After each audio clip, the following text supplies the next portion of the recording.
Bonjour à tous, nous sommes, au moment où j'enregistre la vidéo, 38 jours après le second tour des élections législatives et Macron n'a toujours nommé aucun gouvernement, aucun Premier ministre, il n'y a aucun changement.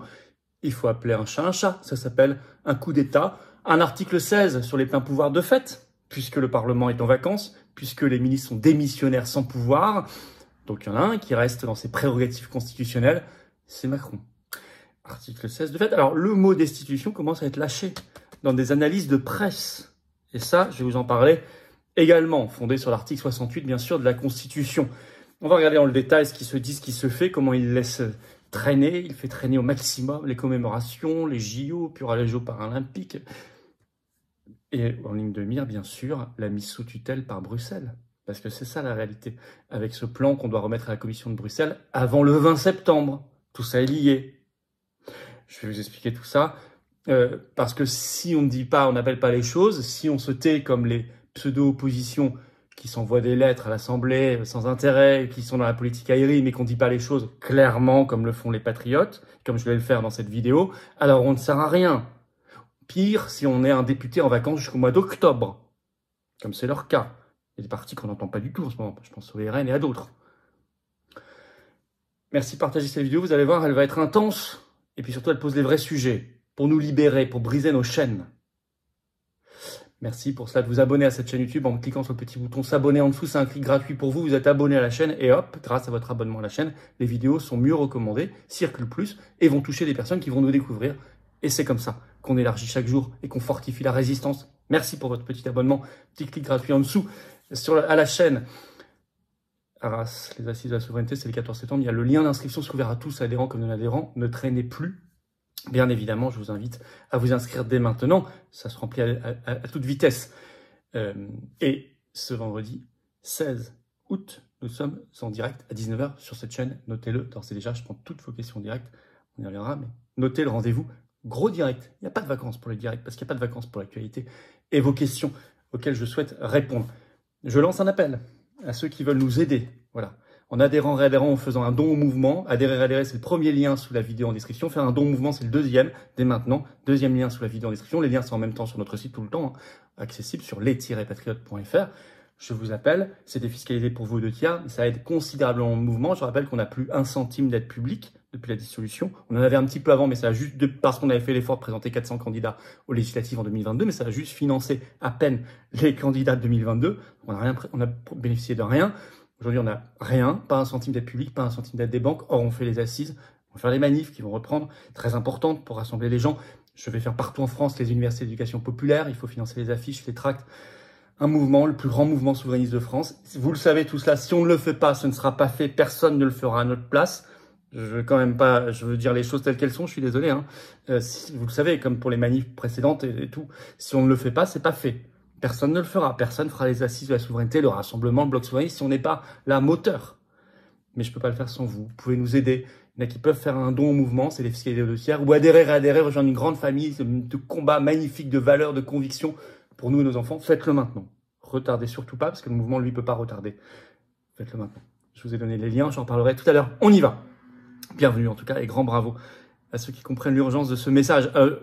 On y va parce que une autre urgence, c'est pour la France. C'est ce coup d'État latent qu'est en train de mener Macron en faisant traîner les choses, avec des interviews hallucinantes, par exemple dans l'Équipe, alors je vais vous en parler aussi.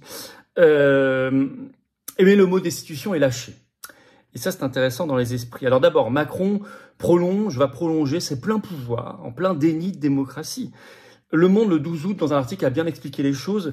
Le titre, avec la fin de la trêve olympique, la recherche d'un Premier ministre reprend pour Emmanuel Macron. C'est en attendant Godot, hein, on peut attendre longtemps.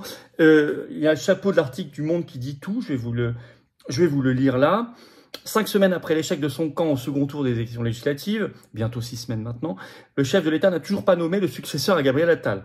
Il devrait entreprendre des consultations la semaine du 19 août. Entreprendre des consultations à partir de la semaine prochaine. Eh ben, on n'est pas sorti de l'auberge.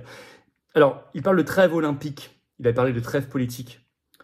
Mais c'est lui, il rappelle le Monde, qui l'a décrété, cette trêve. C'était le 23 juillet dernier. C'est pas quelque chose qui lui a été imposé, c'est lui qui décide de son calendrier. Il dit, on est maintenant en trêve politique. Il a décidé le 23 juillet. On est là quand j'enregistre le 14 août. On y est toujours. Le Monde précise, le timing de la nomination n'est pas arrêté. Et même certains macronistes plaident pour qu'il prenne son temps, je cite, je vais vous citer notre extrait. Mais d'autres jugent que le temps de maturation n'a pas été assez long du côté des partis et groupes parlementaires, qu'il faut encore réfléchir aux options programmatiques, aux convergences possibles. Bah voyons, on passe trop de temps sur le casting, pas assez le pourquoi faire. Moi je vais vous dire ce qu'ils veulent faire, ça s'appelle Bruxelles tout simplement. Pourtant la seule manière de sortir de l'impasse veut croire un ministre démissionnaire. Il se dit persuadé que le chef de l'État, qui pendant toute la durée des Jeux s'est affiché aux côtés des médaillés, n'est pas pressé de refermer la parenthèse. Ça on veut bien le croire, il n'est pas pressé de refermer la parenthèse, Emmanuel Macron. Il y a un cynisme même total. Écoutez cette phrase, je cite, « À l'Élysée, où l'on sait que la situation institutionnelle est inédite et qu'elle ne peut pas être prolongée indéfiniment, on jure que le président de la République ne cherche pas à gagner du temps, assure un conseiller. » Non, pas du tout. Il y a même un ancien conseiller de François Hollande qui, lui, dit que c'est une anomalie démocratique. Ça commence à parler, je cite, dans Le Monde. Ne pas nommer de Premier ministre au lendemain du scrutin qui l'a sanctionné durement est une anomalie démocratique, note cet ancien conseiller de François Hollande. Il fait comme s'il n'y avait pas eu d'élection législative, alors que les Français se sont massivement mobilisés. Ce temps suspendu accrédite l'idée que voter ne sert à rien, que les institutions ne servent à rien. Dans le système de la République bananière, avec comme autorité de tutelle Bruxelles, oui, ça ne sert à rien. Mais si on veut tout changer, ça pourrait servir à quelque chose. C'est pareil.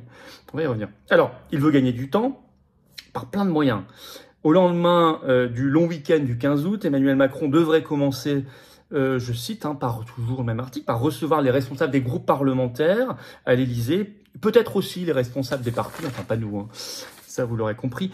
Et je cite, Emmanuel Macron se refuse à tout changement de politique de fond. Le chef de l'État, je cite, est prêt à débouger, mais il ne veut pas toucher à la politique de l'offre, résume un conseiller de l'Élysée. Ah ben non, c'est la politique de Bruxelles, on touche pas. On va même aller plus loin, vous allez voir. Alors, il y a la séquence des JO. Il n'est pas pressé de fermer la parenthèse, on nous dit. Et maintenant, il va y avoir une séquence mémorielle qui va traîner. Tous les artifices sont bons, je vous cite un autre article. Avant de se consacrer à la suite de son quinquennat, Macron doit ouvrir lundi 12 août une nouvelle séquence mémorielle en présidant à la préfecture de police de Paris une cérémonie en hommage aux policiers ayant participé à la libération en 1944, au soulèvement, c'est les 80 ans, de la capitale contre l'occupant nazi. Puis il assistera le 15 août aux cérémonies du 80e anniversaire du débarquement allié en Provence, en présence de chefs d'État et de gouvernement africains. Enfin, il se rendra, comme chaque année, à Bormes-les-Mimosas dans le Var, qui fêtera sa libération le 17 août et assistera aux cérémonies pour celle de Paris le 25 août. Autant d'occasions, selon l'Élysée, de renforcer la cohésion de la nation dans le sillage des JO. C'est surtout autant d'occasions pour lui de gagner du temps et de continuer à avoir les pleins pouvoirs. Un autre signe, il y avait un conseil des ministres prévu le 12 août, annulé, sous prétexte des Jeux Olympiques.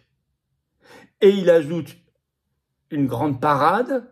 Il va parader avec les médaillés sur les Champs-Élysées le 14 septembre. Ça nous plonge encore un mois plus tard. Alors, soit d'ailleurs, vous regarderez Macron à la télé parader, soit vous serez aux assises de la souveraineté d'Arras. Moi, j'ai fait mon choix, ce sera Arras. C'est le 14 septembre.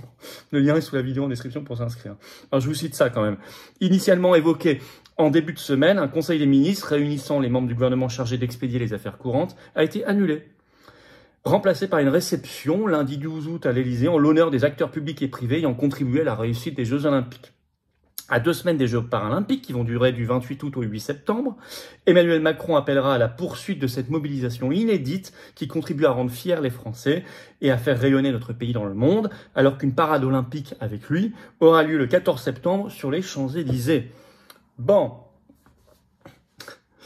Et après, on donne des leçons de démocratie à la terre entière. Bon. RTL le dit encore plus clairement. Ce 12 août, le titre, après la parenthèse des JO, Emmanuel Macron n'est pas pressé de rouvrir le dossier Matignon. Il est même, RTL, cet article est même très cash, puisqu'ils écrivent, je cite, la parenthèse sportive n'était qu'un leurre. La parenthèse sportive, c'est RTL qui l'écrit, n'était qu'un leurre. Du côté de l'Élysée, je cite toujours, on estime que les Français aussi veulent faire durer cette parenthèse olympique. Le JDD, le 13 août, écrit, sous la plume du politologue Arnaud Benedetti, qui lui évoque carrément une crise de régime. Il faut dire les mots. Macron est d'ailleurs retourné en vacances à Brégançon depuis le 12 août, pour encore quelques jours de trêve. Et au même moment, il donne une interview assez hallucinante à l'Équipe, journal sportif, dans une autosatisfaction crasse, c'était le 12 août, avec une relativisation totale du vote. Écoutez cette phrase hallucinante. Écoutez bien. Macron. La dissolution de l'Assemblée nationale n'a pas gâché la compétition.